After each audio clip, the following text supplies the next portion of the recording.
Could you imagine building a business without the framework the same way that you would a family, a home, and overall something that you're committed to the long term? And that's where I ask many people is that, are you in it for the long run in your business, or are you just in it based off of what happens in the short term? And remember, your first year, some amazing things could happen. And I'm sure you have a lot of different emotions if you're not performing at the level of 12 to 18 transactions consistently every year, upward and beyond. And the reason being is there's just such a big difference between what the 1% experience in this industry, which is 20 transactions or more a year, and then everybody else when it comes to what does their business feel like?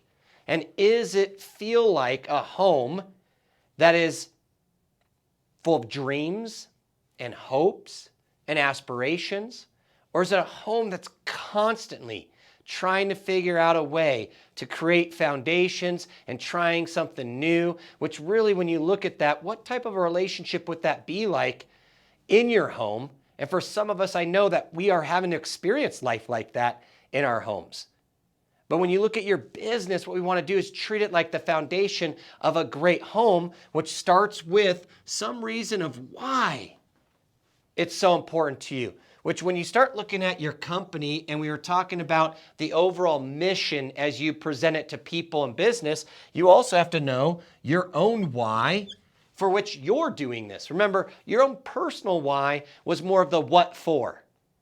Your why when it comes to your company, which in today's Take It to the Board assessment, what we want to look at is how to sell yourself, how to sell your company, and overall the products and processes. Because remember, 70% of the people that you're going to be talking to are usually in the research phase, okay? And those that are not in the research phase, meaning 1 out of 3, may be in the transact phase, but they're very hard to find because a lot of them are already talking to their friend or their family member.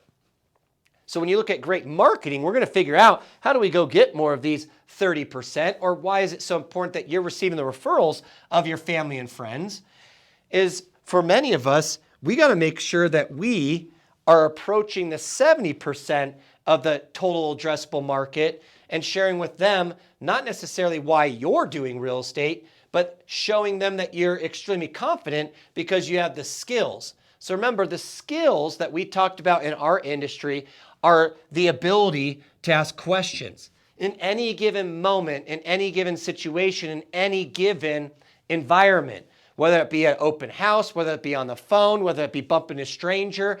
Overall, with strangers and acquaintances, we need to get very comfortable at asking them questions so we don't come off as somebody who's not confident or somebody who lacks good sales skills that we turn people away.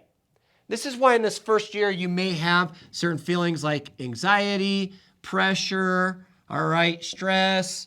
But the goal when you start thinking about your why, getting in action every day to practice your skills, and then tapping into that desire. Remember, for all of us, this goes back to your own personal vision of where you want to be 1, 3, 5, 10 years from now.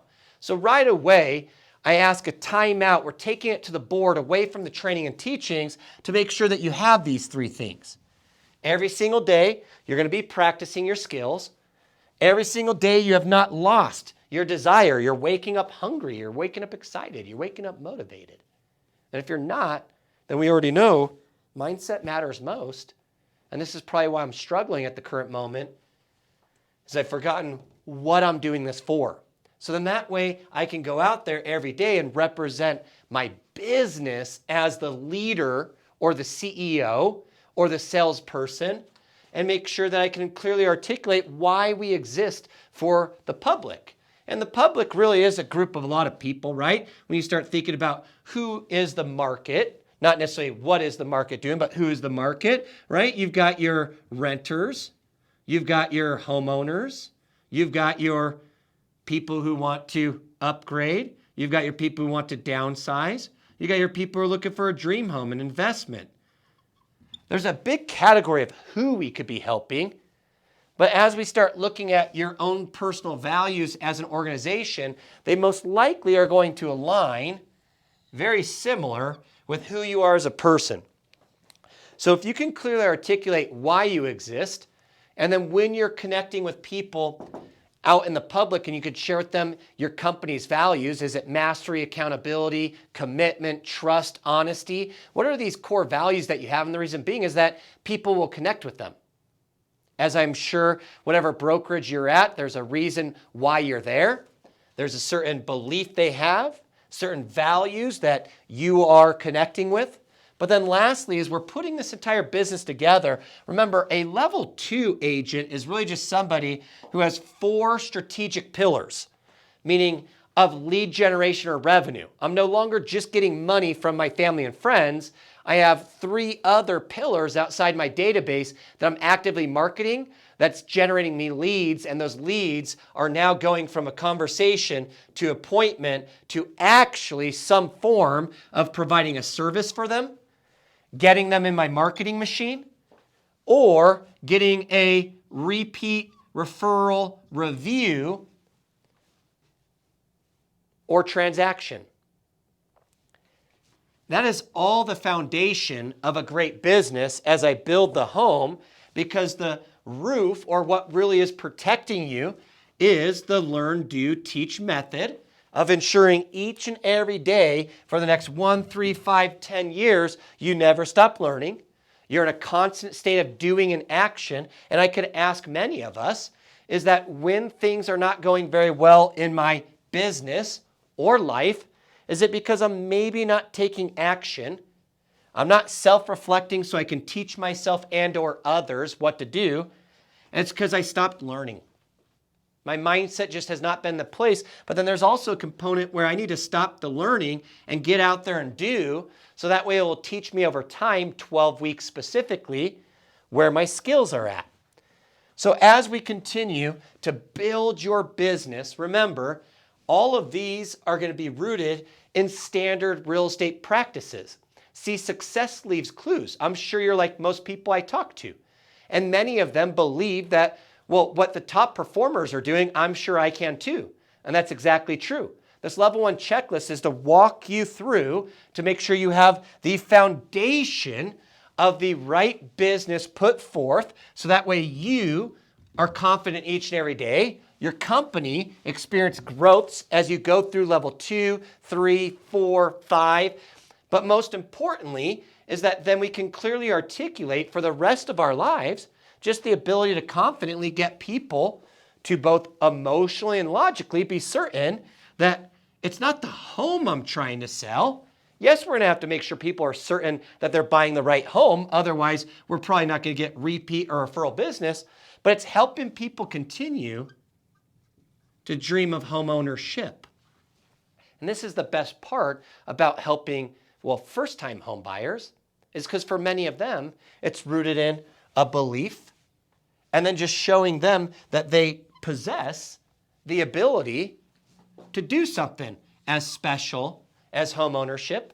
And for most of us, we know that owning real estate is probably the fastest way to growing our health, wealth, and relationships.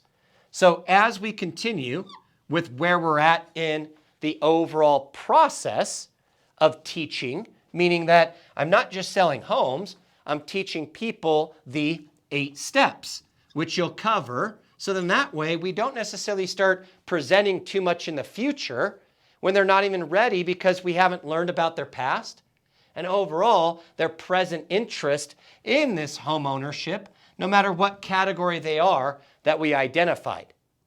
Lastly, as you start thinking about what is probably the number 1 conversation that we could be having on a daily basis with this entire group of renters, homeowners, investors, is what is happening in the market. The market will actually be the greatest product of discussion, since for most people it is what is causing them to run from some type of pain or run to some type of pleasure.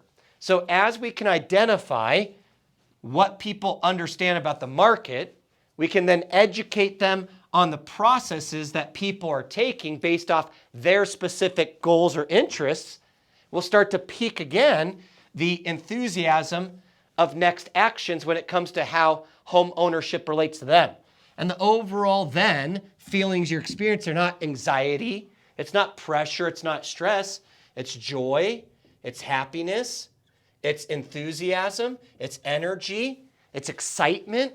And isn't that ultimately why you got into doing real estate?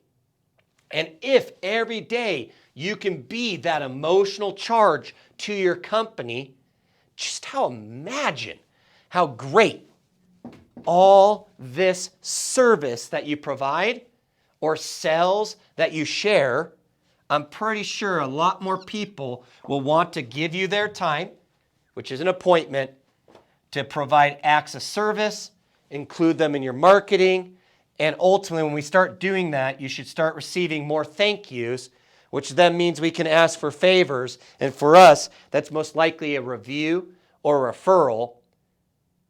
And as you move forward in next actions with this level 1 checklist training, this in essence is how we build a foundation to where real estate can include everything that you love in real life, and you can go home and not have to separate having greatness achieved in both your business, your personal life, and that of the relationships you're building and who's involved in both.